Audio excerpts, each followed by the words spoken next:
Hero की तलाश।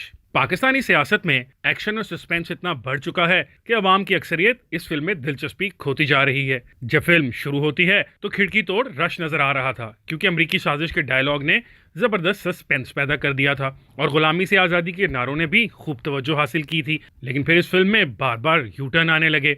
आज़ादी मार्च के मनाजिर भी मुतासिर कुन न थे। वजीराबाद में कातलाना हमले के एक मंजर ने फिल्म में खासी सनसनी पैदा की। ख्याल था कि अब ये फिल्म सिर्फ खिड़की तोड़ नहीं बल्कि रिकॉर्ड तोड़ बिजनेस करेगी। आज़ादी मार्च का इख्तिताम डी चौक इस्लामाबाद में इनकलाब की कामयाबी के ऐलान से होना था, लेकिन इमरान खान रावलपिंडी में पंजाब और खैबर पख्तूनख्वा असम्बलियां तहलील करने के ऐलान के बाद वापस लाहौर चले गए।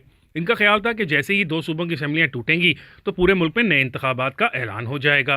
दो सूबाई असम्बलियां तो टूट गईं, लेकिन तहरीक इंसाफ ने कौमी असम्बली में वापसी का ऐलान कर दिया। इस यूटर्न पर तमाशाइयों को मायूसी हुई और वो घरों को वापस जाने लगे। फिल्म को नाकामी से बचाने के लिए सदर आरिफ अलवी मैदान में आए। उन्होंने 9 अप्रैल को पंजाब और खैबर पख्तूनख्वा में इंतखाबात का ऐलान करके इलेक्शन कमीशन को हैरान कर दिया। इस ऐलान के बाद खदशा पैदा हुआ कि ये फिल्म खिड़की तोड़ रश तो कायम ना रख सकी, लेकिन इस फिल्म के वाकयात कोई आइन तोड़ क्लाइमेक्स ना पैदा कर दें।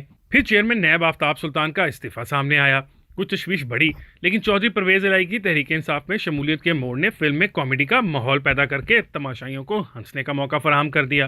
तमाशाई जानते हैं कि चौधरी परवेज इलाही किसी जमाने में पंजाब के सबसे बड़े डाकू थे। अब इनसे तहरीक इंसाफ का सदर बनाने का वादा किया गया है। फवाद चौधरी ने जब इन्हें सदर बनाने का ऐलान किया तो कुछ तमाशाइयों को तहरीक इंसाफ का आइन याद आ गया। इस आइन को 1 अगस्त 2022 को कुछ तरमीम के बाद पार्टी के एक इजलास में मंजूर किया गया था। इस आइन में मरकजी चेयरमैन के साथ वाइस चेयरमैन का ओहदा मौजूद है।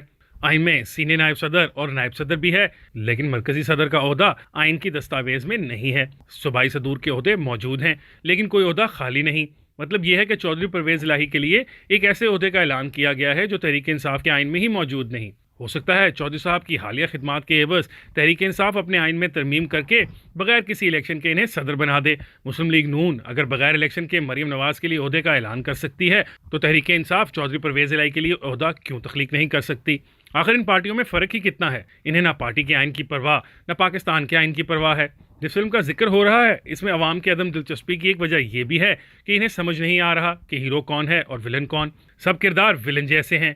इस फिल्म में ना तो हक व बातिल की लड़ाई है, न जुल्म ना इंसाफी का मुकाबला है, और ना ही अमीर व गरीब की कशमकश है। सब किरदार इब्नुल वक्त, जालिम और अमीर हैं।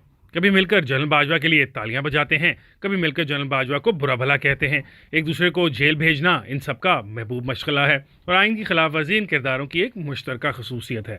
इन किरदारों की ज़ाती लड़ाइयों के पीछे कुछ इदारों का किरदार भी ढका छुपा नहीं, और इसीलिए ऑडियो लीक्स भी सामने आ रही हैं। नफरत का ये आलम है कि भाई को भाई से लड़ा दिया गया है। कोई भाई बोल रहा है, कोई फिलहाल खामोश है। असद उमर चीख कर कहता है कि मुस्लिम लीग नून पर आइन से गद्दारी का मुकदमा बनाएंगे। जुबैर उमर कहता है कि तहरीक इंसाफ बार बार आइन तोड़ रही है।